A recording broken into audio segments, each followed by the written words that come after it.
There are 4 types of decisions that are out there, right? There are simple problems, complicated problems, complex problems, and chaotic problems. We do not want to be using our gut feel for simple problems. Simple problems are ones where there is a definitive answer. There is a yes, no. There's a probabilistic. You can collect the data, the information that you need to get the answer. You shouldn't be using your gut feel for simple problems.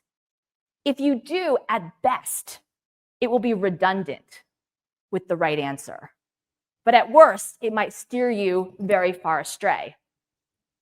Complicated problems is where it gets a little bit complicated, right? We know that you shouldn't use your gut feel for simple problems, but complicated problems is where it gets a little bit more complicated, because complicated problems are really just simple problems stacked on top of each other. They're a series of simple problems. You can still get the definitive answer. There still is a probabilistic yes, no. And yet we tend to use our gut feel for a lot of these complicated problems, because these complicated problems take more time, or we may need to find the right information for each of these simple problems stacked on top of each other, or we get lazy and we don't want to find the experts or the resources or the information that we need. We start to fall prey to shortcuts and heuristics and biases.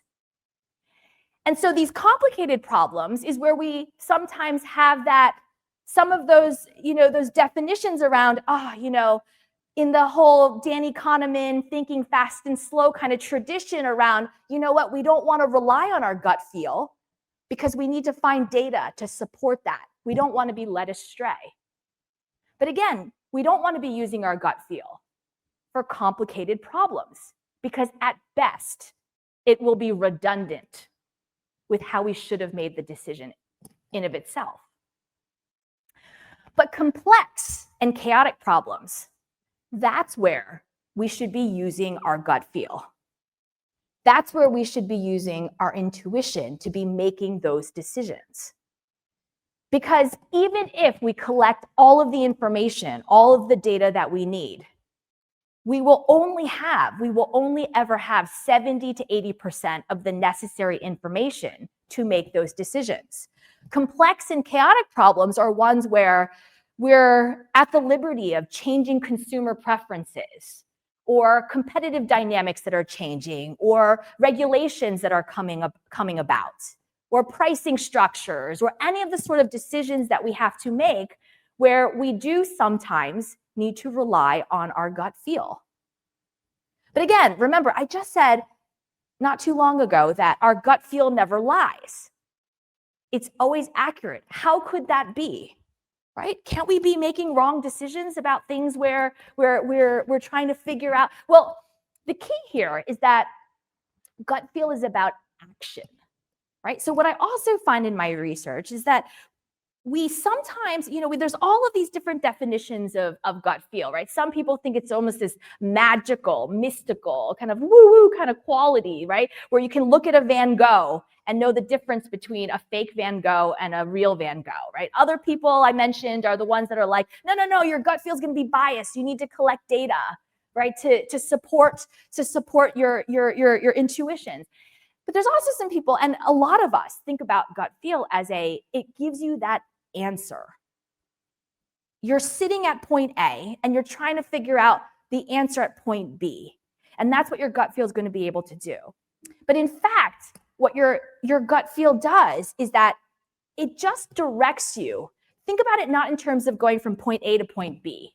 You're going for directionality. You're going in one direction, one quadrant, right? It allows you to go towards that quadrant so that the first couple of steps you take are in that direction. And then you continue to pivot and iterate as you continue along that path. But because you're already facing that direction, you're going towards that quadrant. And that's what actually makes it right. That's what actually makes it 100% correct. Because it's not an isolated decision. It's a series of decisions. It is a process. One of the things that also leads us astray is emotions, the role of emotions in this, right? We tend to also confound emotions with gut feel. We might be feeling a sense of urgency and then act based on that. Or we might be feeling really excited about something and just leap into something. Or we might be feeling nervous or anxious about something, so we step away from something. But emotions are not gut feel. Emotions are a part of gut feel, but they are not gut feel. So I sometimes talk about it as, think of emotions like your children. Okay, think of emotions like children. You don't want your children driving the car because they might crash it. But you also don't shove them in the trunk because they might die, right? So you want them in the back seat where they can be seen and heard and attended to, but they're not actually driving or getting squelched, right? So the same sort of happens with emotions and gut feel. Emotions are a part of it. Emotions, along with data, are a part of it. Data is a part of gut feel. Gut feel is data plus emotions, plus our personal experiences and our expertise and our background and our culture and even our trauma.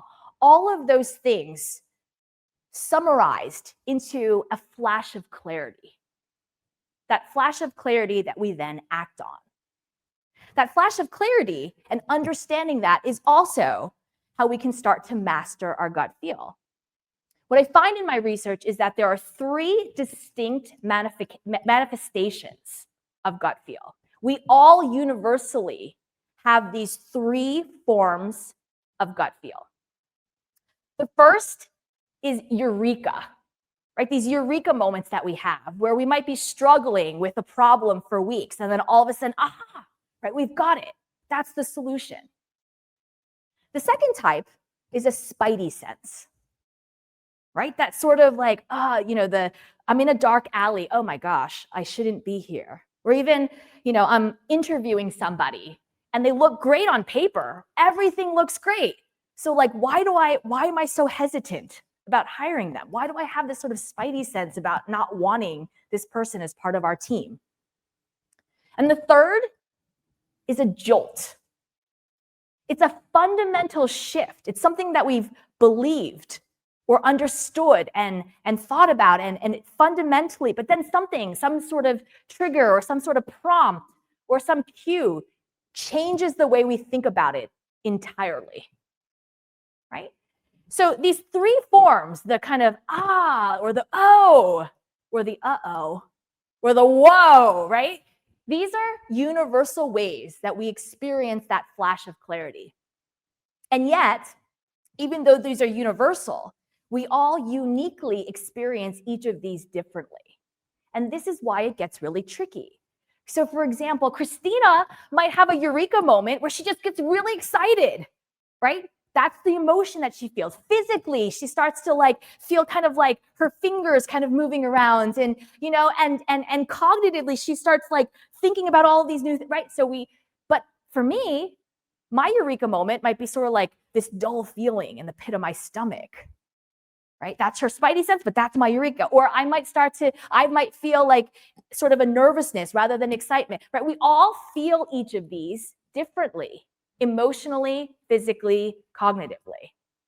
And so when we start to recognize those signals and recognize how that manifests in ourselves, we can start paying attention to those and being more attuned to those and paying attention to both the process leading up to it, as well as that flash of clarity.